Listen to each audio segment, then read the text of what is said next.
Hi, hello, how are you? My name is August. This is the start of another weekly reading vlog. I have with me here a deliciously frothy strawberry banana smoothie. Let's do a taste test. Java juice has nothing on me. Fantastic. If you hear some street traffic right now, I have the windows open because it is a beautiful spring day. But I am wearing pants, by the way. You can't tell, but I am wearing some shorts. Should I even be filming like this? Typically, with my reading vlogs, I don't have like a theme. I don't read certain books or like do anything, I don't know, extra for them. But I thought I would really love to do like a little personal challenge because I still have this giant stack here of books, 7 books, that I need to read in May. I feel like when I'm talking right now, I'm all over the place. Am I keeping one cohesive thought or not? I hate my accent. Oh my god. So my intention with this vlog is I want to read as many of these books as I possibly can, and I'm actually really excited about it. So in my last reading vlog, I was talking about how I was kind of getting into a little bit of a reading slump, and I think that was because of the book that I just finished, which I ended up giving 2.5 stars to. I didn't quite enjoy it. It was 500 pages of blah for me. I will be talking about it more in depth in my May wrap-up video, so subscribe, stay tuned for that. I am now really excited. These are books that have been on my own shelves for a long time, and I am really excited to get to them. But I also am starting to see it as a challenge because that last book really took a long time for me personally to get through. I think that took me about a week. So I really want to push myself for this reading vlog to read as many books as I can, to really just like fall into it, really push myself. I don't want to push myself to the point where I'm not enjoying the reading experience because that's freaking pointless. I want to still lose myself in the book and I still want to enjoy it, but at the same time, I really want to push myself. So I have some books to pick. So I thought you and I should pick together. I have some in mind that I'm definitely gravitating more towards specifically for this reading vlog. So let me part with my smoothie. I don't want to do that yet. It's so good. The first option we have that I am definitely planning on reading for this reading vlog is The Anybodies by Anybody. I love that pseudonym so much. It's so clever. This is a really cute YA middle grade book. It has these really fun illustrations in here as well. This is a book that I read probably in like 6th grade, which similar to last reading vlog when I read Deep, Dark, and Dangerous, I just think it would be like a really fun thing where it's like I don't really remember a whole lot about it, but I feel like reading it is going to feel like when you listen to music from your childhood, where you know it's not something that you would pick up or listen to and enjoy now, but there's a nostalgia to it that makes you be like, this is still a freaking bop, okay? Like this is still really good. So I'm really excited for this one. I mean, it's for young adults, so I feel like I can absolutely fly through it and just have a really fun time. What I love about this book as well is that there are a lot of references to books. Okay, book nerds? Part 3, The House of Books. And on the cover here, we have this house in the background that's roof is entirely made of books. So I mean, how can this not be completely enjoyable? So this is definitely going to be read this weekly reading vlog. If I don't, I'm gonna be so mad, but this is definitely one of them. Another one, this is the book that I think I'm gonna start today. I believe I would love to get really far into it because it's pretty thin, and that is What We Lose by Zinzi Clemmons. This is a gorgeous, pretty thin little book. I don't really know what this is about. I do know it's like coming of age of an African-American woman. Her mother's from Johannesburg, and it just seems like there's like all these little, like each page, there's only like 2-page kind of like vignette looking things. There's some photos in here as well. I'm really not sure what this is, and I'm so excited. This seems like something that I can really like sink into, dig my teeth into, fall in love with. Like, I'm really excited about this one. So this is gonna be the first book that I read. The next book, this is one that if I have time, I would love to finish because yet again, it is a smaller, shorter book, and that is Harun and the Sea of Stories by Salman Rushdie. I am so excited. I love this cover so much.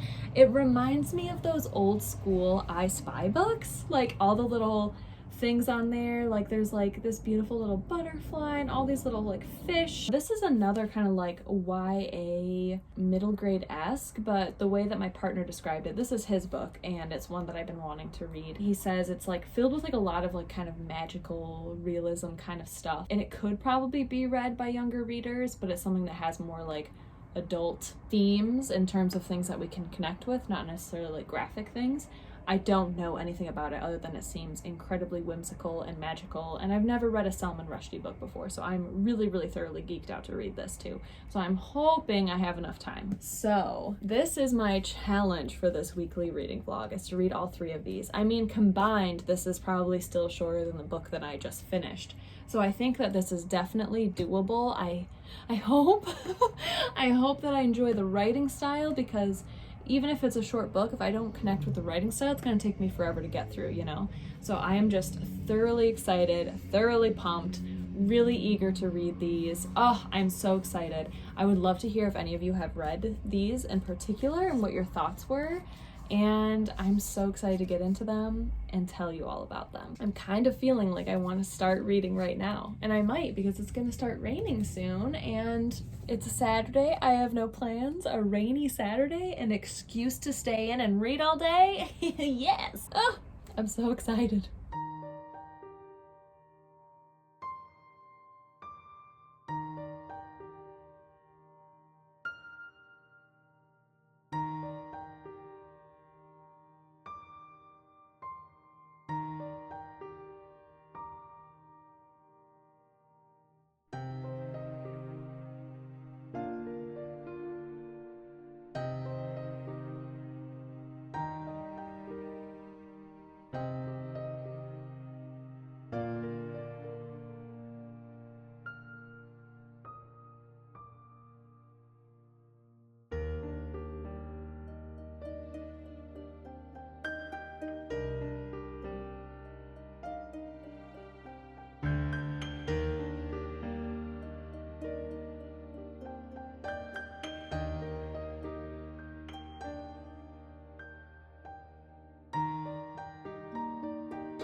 I am officially halfway through What We Lose. Before I bawl my eyes out, I need to tell you all a little update. Come on. This needy baby. Where I just ended up, where I just left off, was so incredibly sad. Oh my god. I was not prepared. So in this book, we are following a young woman named Thandi. It opens up with her relationship with her father after her mother has passed away. And from there, each little like vignette, because each one is like 1 to like maybe 4 pages long, kind of like vignettes, are just bouncing all over her life. In the beginning, it talks about how she grew up in Pennsylvania, how her family has a vacation home in South Africa, and she talks about her fear of South Africa. There are some newspaper articles as well about the crime rates in South Africa after the apartheid. Can you just be still? Can you just sit with me? Oh my god. Oh my god. Oh my god. Look at you.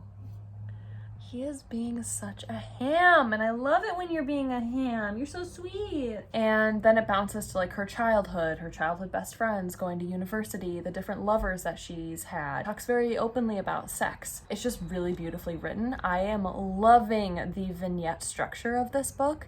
Like, this honestly feels like it's a memoir or autobiographical, kind of almost like a short story collection almost. Like, it feels so real and raw and important and so beautifully written.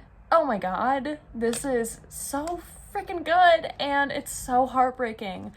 Majority of the vignettes that I just finished reading are about watching her mother progress into a disease and being transferred to hospitals, seeing her get weaker, moving her to hospice, and then her passing away. And where I just left off was this really strong moment of grief that Thandi experiences. And oh god, it's really difficult to read. I wanted to read a quick passage though when she is talking about her family, because her mother is mixed and her father is black. Thandi said that people and friends and people in her past thought that she was Hispanic, thought that she was Jewish, Asian, all these different other races. So she talks about kind of the confusing elements of that, feeling a part of the South African community, but also feeling really away from it, having her South African family not really view her as South African, but to view her as more American, but not Black American, like just this confusing, transient state of like not really knowing where her and her family fit in. And there was this beautiful little paragraph in here that I would like to read out loud to you, and it reads, "I've often thought that being a light-skinned Black woman is like being a well-dressed person who is also homeless. You may be able to pass in mainstream society, appearing acceptable to others, even desired. But in reality, you have nowhere to rest, nowhere to feel safe. Even while you're out in public, feeling fine and free, inside you cannot shake the feeling of rootlessness. Others may even envy you, but this masks the fact that at night there is nowhere safe for you, no place to call your own." Damn.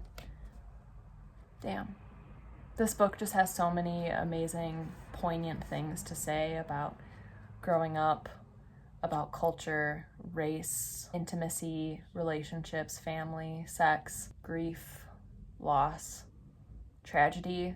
Like I said, I am halfway through. I'm definitely feeling like I could finish this tonight. So I'm gonna go ahead and hop back into this and hope that I don't cry, because that last vignette chapter that I just finished broke me a little bit. So let's keep going.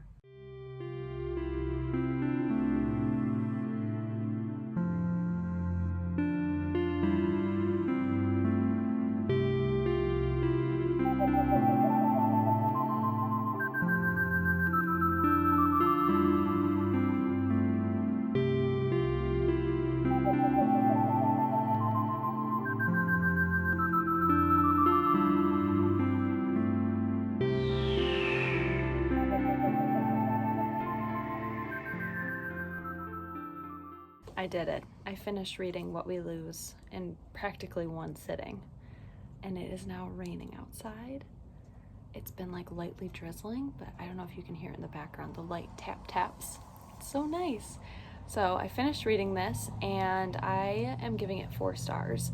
The first half of the book was really impactful with the grief, and then the second half kind of moved into Thandi creating her own life, figuring life out without her mother, and kind of this sense of mourning that just goes through your entire life, through all these different phases. That mourning and that peace that's empty and what is lost is never ever going to be found again. And it was just done really poetically, really beautifully. But I think the second half of the book didn't have as big of an impact on me as the first half did. Overall, 4 stars, really beautiful book, really gorgeous. Highly recommend it. There are definitely trigger warnings in here for loss, grief, mourning.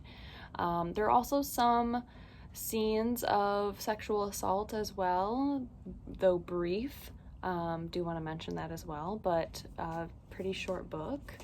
It was just over 200 pages, but an incredible read. And I'm so happy that my partner picked this one for my May TBR, because I'm just so happy I got to it. This was an incredible find. I think it's just a really beautiful, big slice of life, but through these little fragments and these little things.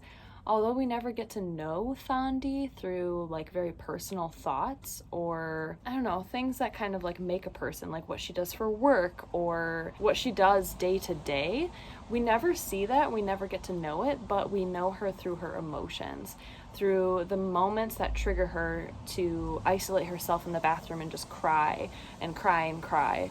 I think those moments are really impactful, and that's what this book is really full of. And then interspersed throughout here are these really important scientific information and data and graphs showing that the mortality rates between white people, black people, Hispanic people, the differences, and how people of color unfortunately have, through scientific research, been shown to have a higher mortality rate at a younger age. The beginning of this book also talks about how more women of color pass away during childbirth. So there are really important topics in here, a lot of topics about the apartheid, about what it's like being a mother, a lot of historical figures, but it's just all in these like really, like I said, really digestible fragments and pieces that I think are really interesting, and they add a different layer to this book because the book itself never really, or the narrative itself never really addresses the scientific facts that are given. It's just kind of like, here are these facts, and then it continues on this narrative of following this one woman's life. I think this book is really important and beautiful, and just like I said, like a really big slice of life. It was a very beautiful narrative. So 4 stars to What We Lose. Overall, a really enjoyable book. I would love to see if Zinzi Clemmons has written anything else. I would absolutely love to read more of her work. The next book on my agenda, and I'm so proud, I do have to say I'm very proud that I was able to finish one book in one day. That means that we still have 3 more days left of this vlog because I like to film from Saturday until Tuesday. Before I hop into my next book, The Anybodies, which I'm definitely going to be reading tonight, and I'm so excited. It's going to be a very different change of pace than What We Lose. But before I dive into this, I wanted to take a little break, give my eyeballs a little rest from all the reading, and I want to listen to my audiobook that I forgot to mention that I'm listening to right now. And the audiobook is called The Girl from the Sea by Shalini Boland. I'm really liking this audiobook so far. It is like a total thriller. Basically, we're following this young woman. We're reading from her perspective as the opening of the book, it's describing how she's underwater. She has no idea which way is up. She's really confused. She has no idea what's happening, but all of a sudden she's underwater. When she gains consciousness, she's on this beach and this woman found her and she's like, I called the police, don't worry. And she finds herself in the hospital with amnesia. She has no idea who she is, where she is, what's going on, her family. She literally has no idea, has amnesia. She is then set up with these specialists, these doctors, these detectives, these kind of like guidance counselors. But then this young man comes forward and says, that's my girlfriend. And he takes her to her house. Apparently she's, quite wealthy. He is very upset that she doesn't remember him, like he's really taking it personally and is very like kind of offended, but she's like, dude, I don't know who you are, like I can't just like pretend that we're boyfriend girlfriend, like I don't know you. And he could totally be a red herring, but like I don't know, I'm just getting like really creepy vibes that maybe like this guy really isn't her boyfriend. I don't know, but it's definitely a thriller. It's definitely like a ooh, there's something suspicious happening, but what is it? And it's just really fun. I think I'm gonna listen to that while doing some more coloring, which is my, new favorite thing. Let's go ahead and color, listen to this audiobook, and then later this evening, I'll hop into reading The Anybodies.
is now Sunday. It's Sunday evening. I think it's about like 7:30 maybe.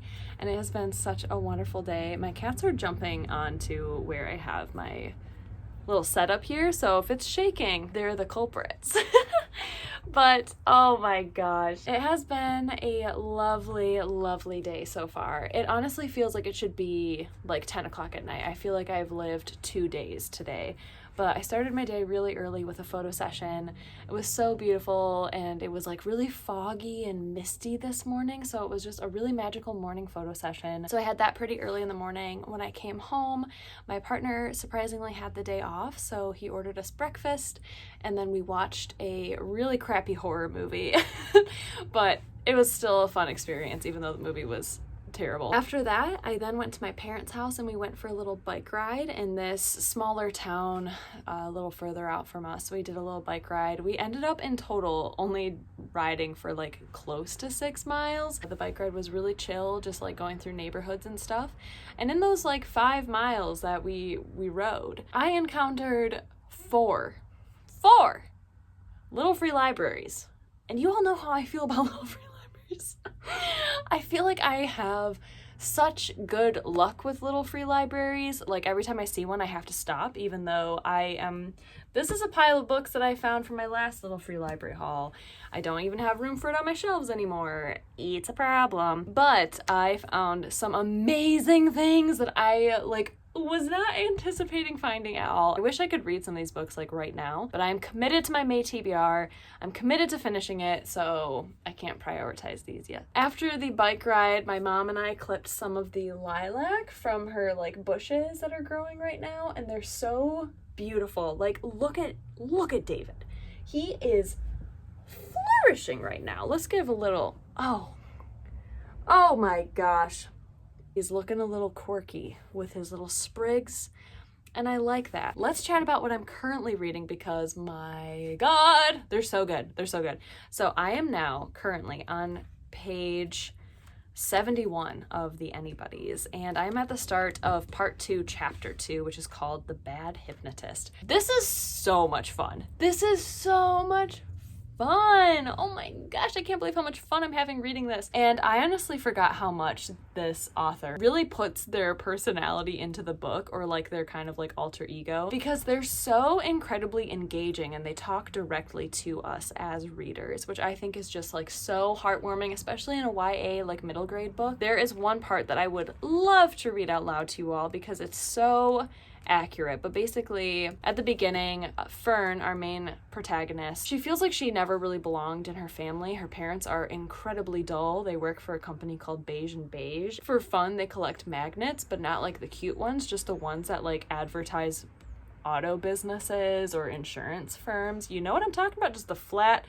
They collect those, and they collect sponges, and they're just really dull. They think Fern is super weird, and throughout her life she's always had these weird coincidences or occurrence happen where she witnesses things transforming into other objects, or she opens a book about crickets and crickets hop out, and her parents continuously say like that never happened, or like you need to calm down, like we don't believe in that stuff, like don't talk to us about it.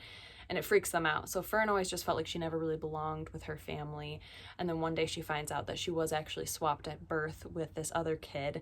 And her real father, whose last name is Bone, and he just goes by Mr. Bone, he comes to kind of like rescue her, and they decide to swap kids for the summer. So the kid he had been raising is actually this boring family's child. And everyone seems really happy with the switch.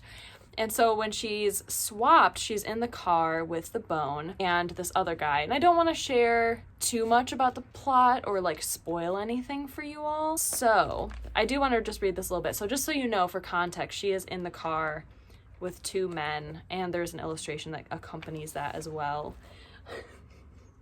I love this illustration style so much. It is so good. But this is a note that we get from Anybody, the author, in parentheses. When Fern is in the car, she's kind of freaking out and she's screaming at these 2 men that are driving the vehicle and just basically took her from her parents' home. And here's what Anybody has to say to us. Here you could possibly decide that this is an altogether bad book, If these two have abducted Fern in any way, shape, or form, then this should be a story with a lesson to girls about always being on guard and never straying from home. If Fern were a boy, this thought probably wouldn't cross your mind. What if Stuart Little had been a girl? We would have arrested her parents for allowing a young girl to set off alone in a motor car. That's what. What if Harry Potter had been a girl, spirited away by a giant of a man with a magical umbrella? We'd have said, no, and tisk tisk.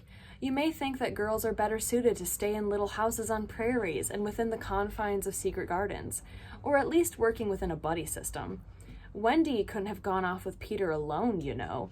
Would you have put up with Violet Baudelaire being hunted on her lonesome by that man with the singular eyebrow? And there's always that foursome traipsing around in Narnia, Susan, Lucy, Edmund, and Peter, which is fine because at least they're trying to stick together, protected by their older brother. But Fern isn't a boy, she's a girl, and she isn't in a buddy system. She's alone.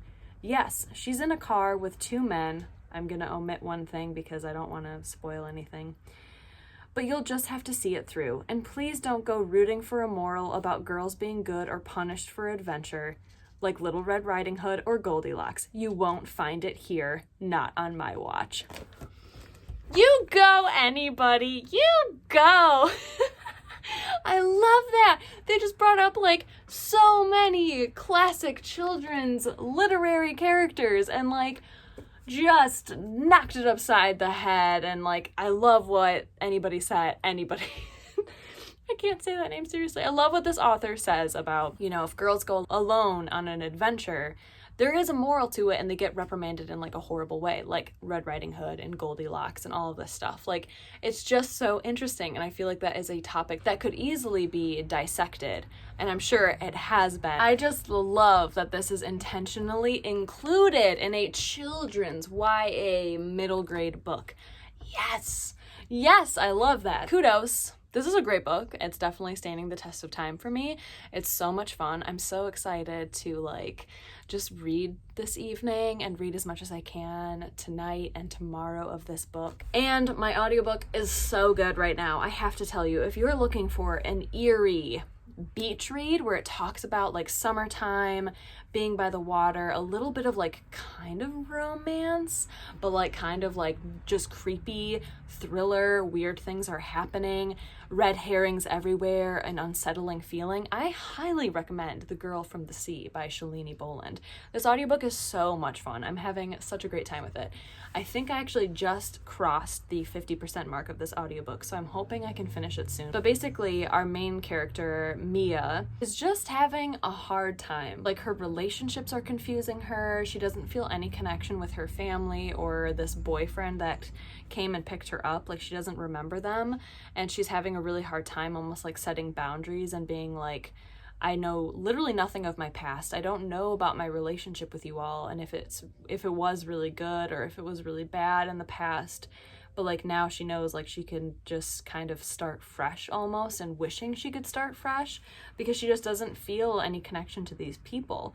And I just think it's really interesting, but there's just a lot of like really subtly creepy things are happening, and I don't want to share what those exactly are because I think this book is just so fun as it slowly unravels. It's just a lot of fun, and I think the little creepy elements, even if they are kind of seemingly insignificant, they just give this like bone-chilling feeling of like, ooh, something is amiss here. Something is really messed up and uncomfortable and all that stuff. So I'm really excited to continue reading tonight. It's just been a really lovely day, like a perfect kind of Sunday.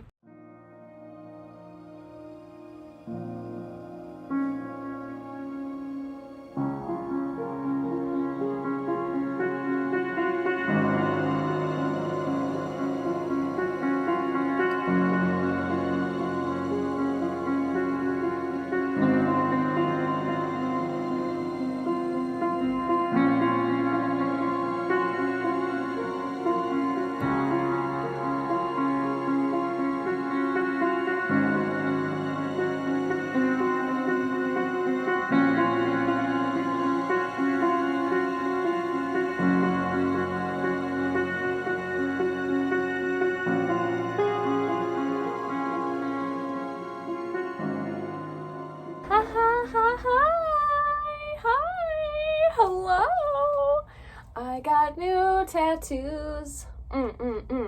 And it's like 70 degrees out right now. So I was able to go for a walk-in at a really awesome tattoo studio that I've been to several times. They always do awesome walk-ins, so I knew exactly where to go. These are tattoos that I drew maybe late last year, early this year, and I kind of made it like a promise to myself, a self-care thing. So for me, like, tattoos are something that I just absolutely love, and it's like a special thing for me. And I've been waiting to get these tattoos for a while, and I'm just so happy that I was able to go in and get them done today, and I'm really excited to take the bandages off. It has now been an hour since I was in there, so I can take them off. It is just such a lovely day. This is something that I've been really wanting to do for a long time, so I thought it would make today really special. And yeah, let's take a peek. I'm so excited. My tattoo artist was rad. His name was Johnny. He was so nice. The tape. And I just love all of my tattoos, except for my bigger pieces on my sides, are hand-drawn by me. And then I just give them to a tattoo artist, and I'm like, yo, make them look nice, because I'm definitely not an artist. I'm more of a doodler. But I love that Johnny really liked my drawings and my doodles. So he made the art that he created very much based on my style of like how I draw, and he wanted to kind of keep the hand-drawn thing. And I really like to let my tattoo artist, especially if I'm just doing a walk-in, like I'm just like, hey, I don't want things exact. Like I asked for his opinion, and I was like, whatever you think looks good, dude, like I trust you. And so this is what, oh gosh, we created together. Oh my gosh, look at it. Oh my gosh. Ah! It's a little oyster shell with a little pearl inside, and then we did these like cute little, he called them twinkles, which is just so cute. Oh my gosh, look at that. Oh, I love it. Oh, it's beautiful. Oh my gosh, he did such a great job. Yeah, so we maintained a lot of the hand-drawn elements of it, which you can probably tell. But yeah, oh my gosh, I'm so excited. It's so cool. Okay. So excited. I'm so happy. Oh my gosh. It's a book, you guys. It's a book.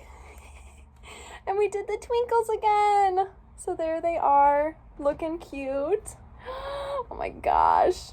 Oh, I love them. I love them so incredibly much. Oh my gosh. Hi. I'm going to wave to a friend. Hey. Oh, what's that on your arm? Oh, nothing. We just got some Twin Peaks. And we got a pearl and an oyster. Woohoo! All of my tattoos mean different things to me, and these newest ones are just kind of like this new season of life that I'm in right now, which is prioritizing what I love. I am beyond ecstatic about them. Oh my gosh. Wow. What a great day. I'm really happy.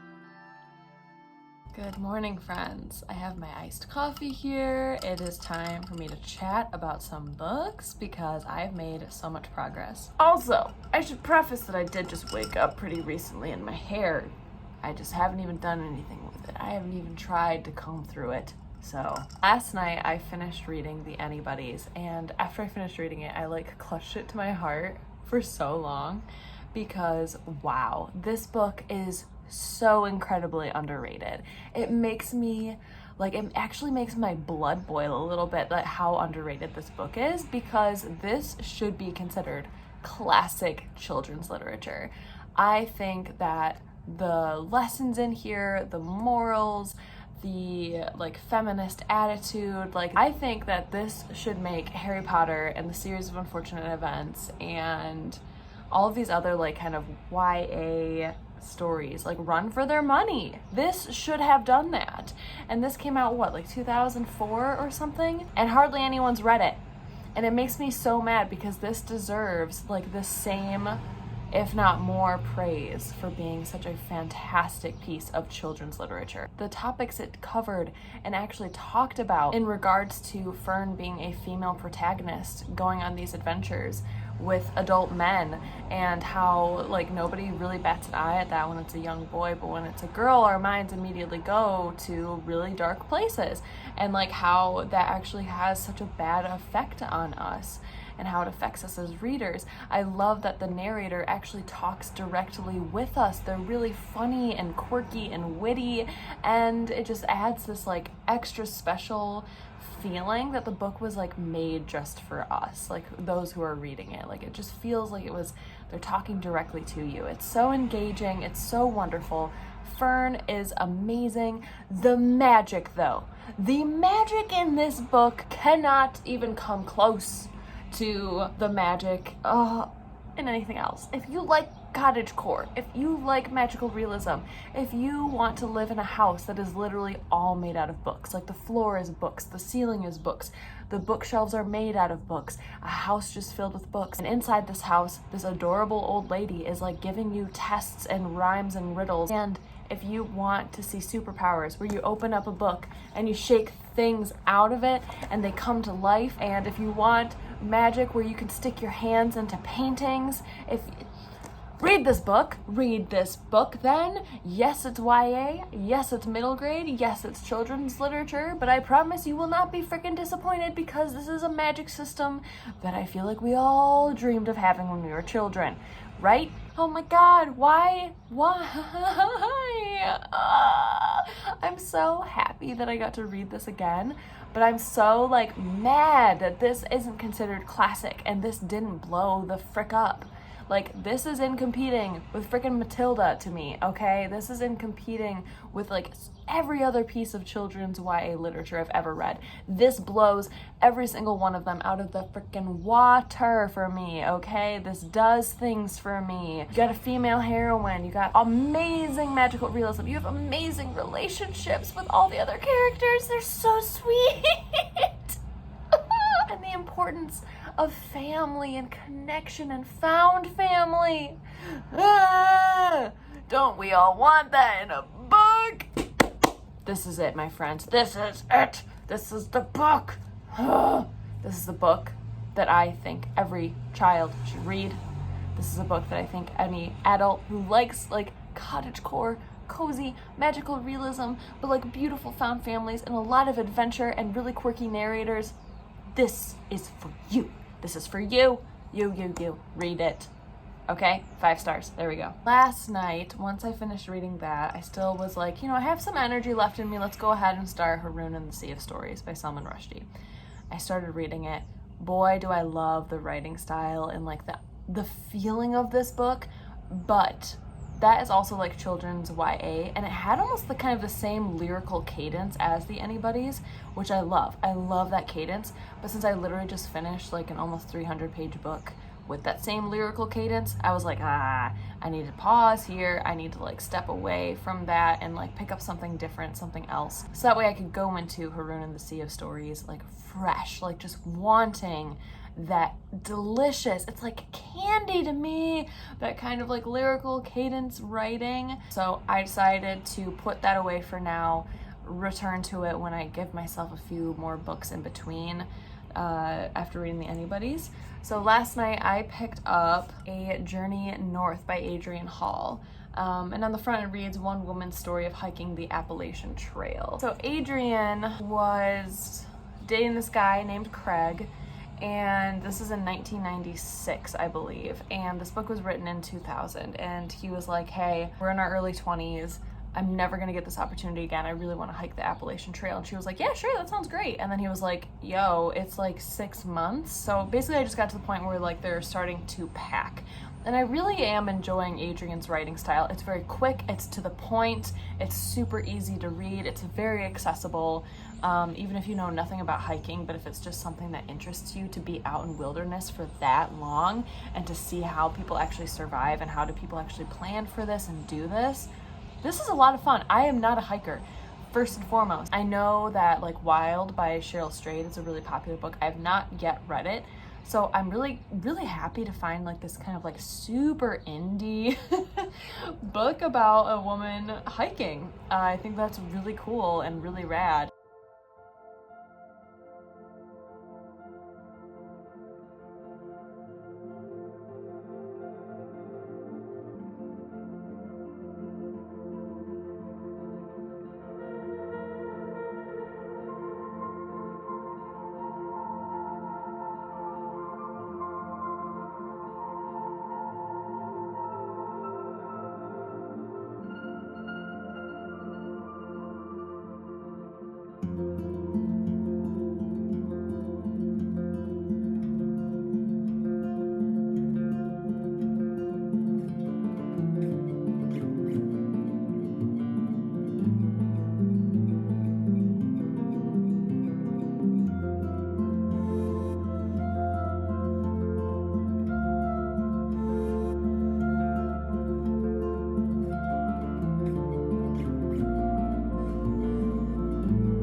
Good morning, friends. It is Wednesday morning. I just completed a 7 a.m. workout at my yoga studio, which brightens my life. I cannot express how happy I am right now.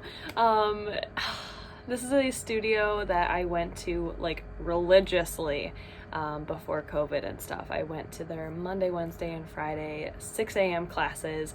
And as somebody who works as a freelancer and works from home, that was like the only routine I had. That was the only structure I had. And it made me feel so good. It made me feel strong. It made me like start the day off with such good energy.